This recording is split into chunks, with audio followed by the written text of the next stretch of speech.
Radhe everyone, कैसे हैं आप सब। उम्मीद करती हूँ बहुत अच्छे होंगे। आज मैं कंफर्ट जोन पे बात करती हूँ। कंफर्ट जोन ऐसा जिसे हम पाकर ये सोचते हैं इनफ, बस इससे ज़्यादा कुछ नहीं चाहिए, हम खुश हैं अपनी लाइफ में। एक बार एक किसान जो अपने घर परिवार में बहुत खुश होकर रहता था अपने बच्चों के साथ, उसे ज़िंदगी में किसी चीज़ की कमी ही नहीं थी। एक दिन वहाँ पे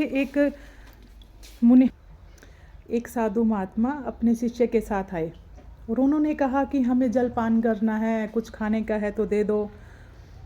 तो वो उनको अंदर लेके गया और बड़े अच्छे से उनका स्वागत किया।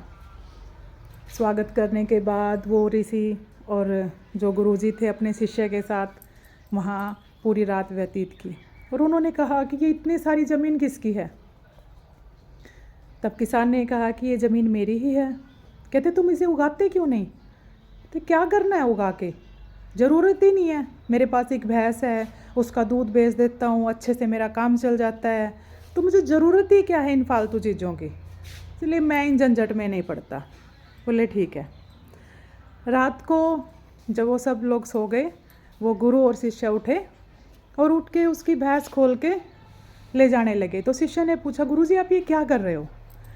तो गुरुजी ने कहा कि बाद में बताऊंगा, चल।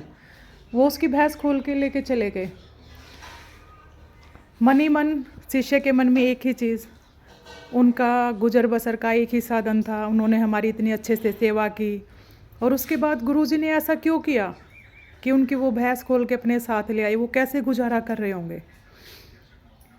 तो बड़ा समय बीता, उसके बाद गुरुजी तो नहीं रहे। शिष्य के मन में जो वही मलाल कि मैं जाके देखूं उस परिवार को, वो कैसे जी रहा है। तो वो वहाँ पे जब गया, सोचा कि मैं उनसे माफ़ी मांगूंगा, अपने किए के लिए जो शर्मिंदगी मैं इतने टाइम से अपने मन में लेके घूमता हूँ, मैं उनसे माफ़ी मांगूंगा जाके।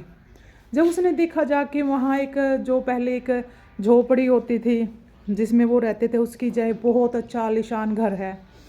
वहाँ पे चारों तरफ हरियाली है, बहुत सारा जो भी किसानों की तरह, मतलब एक कहते ना चारों तरफ फूल, पेड़ पौधे, सब्जियाँ, बहुत सारा अनाज उगा हुआ है। वहाँ पे वो देख के कहता है यहाँ तो पहले बंजर की तरह था, यहाँ तो कुछ भी नहीं था, अब ऐसे कैसे। वो उसके पास उस घर के अंदर जाके वहाँ गया और उसने उनसे बोला कि आपने मुझे पहचाना।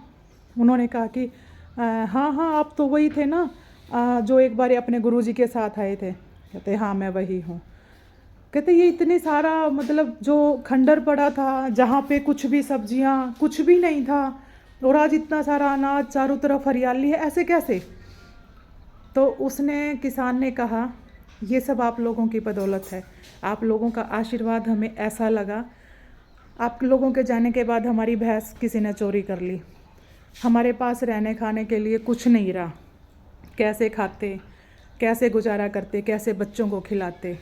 हमारे पास ज़मीन थी, हमने इसको उगाना शुरू किया और उसके बाद हमने सोचा भी नहीं था कि हम सिर्फ़ एक भैंस में संतुष्टि रखे हुए थे और हमारे पास तो अलादीन का खजाना था, चिराग था, जिससे हम कितना भी कुछ पा सकते थे।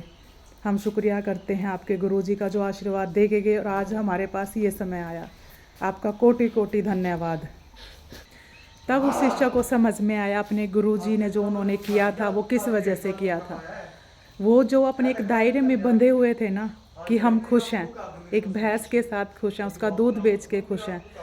गुरुजी ने ये चीज़ देख ली थी, वो सिर्फ उसके अंदर संतुष्टि देख रहे हैं जो उससे कहीं हज़ार गुना ज़्यादा एक अच्छी ज़िंदगी उनका इंतज़ार कर रही है। एक कंफर्ट जोन में रह के वो लोग, जब तक ये भैंस उनका कंफर्ट जोन था कि बस जब तक ये हमें ज़रूरत नहीं है, उसी तरह आप और हम जैसे लोग भी हैं कि हाँ बस हो गया, इससे ज़्यादा हमें कुछ चाहिए भी नहीं। अरे 1000 रुपये आ रहे हैं, 2000 रुपये आ रहे हैं, अरे बहुत है, किसी के पास 1 रुपया भी नहीं है। हम छोटी छोटी चीज़ों के लिए तरसने के लिए नहीं बने, हम बने हैं कुछ अच्छा करने के लिए। भगवान व्यर्थ में कोई चीज़ पैदा नहीं करता, ठीक है। और उसमें जब हम ये सोच लेते हैं कि बस भगवान ने हमारी किस्मत में ये नहीं दिया, भगवान ने हमारी किस्मत में वो नहीं दिया, हमारी किस्मत में सब कुछ दिया है, वो ब्लैंक दी है, लिखना हमें है। भगवान हमेशा सवाल जवाब नहीं करते, वो सिर्फ तथास्तु कहते हैं। तो अच्छा मांगना और अच्छा सोचना ये आपकी जिम्मेवारी है। राधे राधे।